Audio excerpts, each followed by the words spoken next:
Vande Bharat train की एक अनूठी विशेषता है इसका इंजन।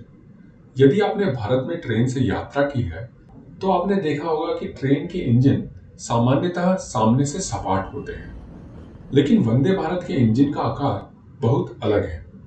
ऐसा क्यों? आइए जानते हैं इस वीडियो में।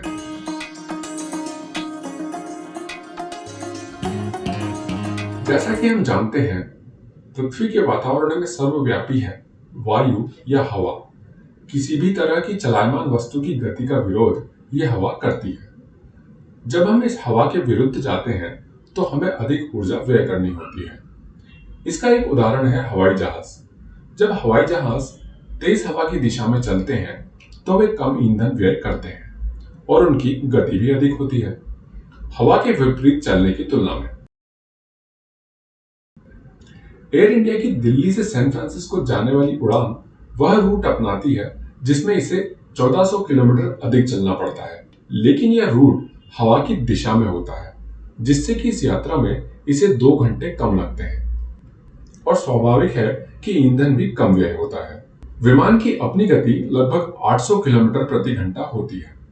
हवा की गति लगभग 130 किलोमीटर प्रति घंटा मिलने के कारण इसकी कुल गति करीब 930 किलोमीटर प्रति घंटा हो जाती है। यदि ये प्लेन दूसरा रूट लेता है तो हवा की गति विपरीत दिशा में 40 किलोमीटर प्रति घंटा होती है, जिससे इसकी कुल गति घटकर हो जाती है 760 किलोमीटर प्रति घंटा।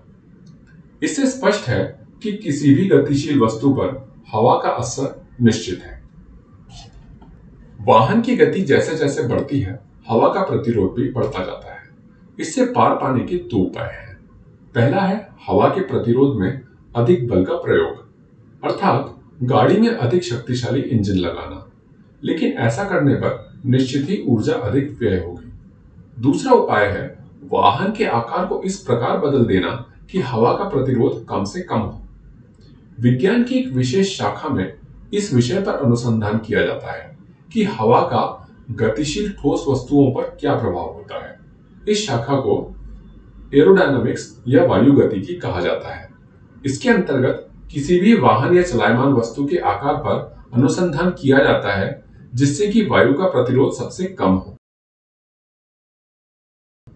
हमारे आसपास ऐसे कई उदाहरण हैं जहां एरोडायनामिक्स या वायुगतिकी को ध्यान में रखकर चलायमान वस्तुओं को डिजाइन किया गया है, जैसे कि कार, कुछ विशिष्ट साइकिलें, एरोप्लेन, विंड टरबाइन, यहां तक कि गोल्फ बॉल भी।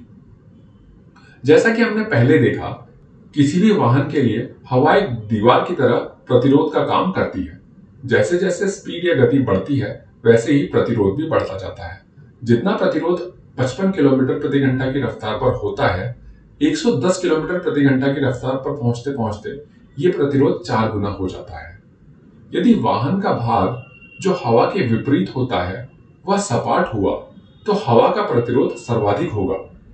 इसके विपरीत यदि सतह को सपाट न रखकर विशिष्ट आकार दिया जाए तो हवा इससे सीधे टकराने की बजाय इससे मुड़कर आगे बढ़ने लगेगी। सरलतम शब्दों में कहा जाए तो हवा के रास्ते को रोकने की बजाय इसकी दिशा को बदलना उचित होगा, जिससे कि हवा का वहां पर लगने वाला बल न्यूनतम हो, उभरे हुए आकारों को कम से कम रखा जाए।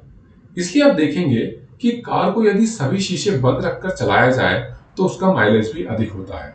यही कारण है कि विश्व की अधिकतर हाई स्पीड या तीव्र गति ट्रेनों के इंजन का आकार नाक जैसा होता है। यदि ट्रेन की गति 120 किलोमीटर प्रति घंटा से अधिक हो तो उस पर इतना प्रतिरोधक बल लगता है कि एरोडायनामिक आकार बनाकर इसे कम किया जा सके।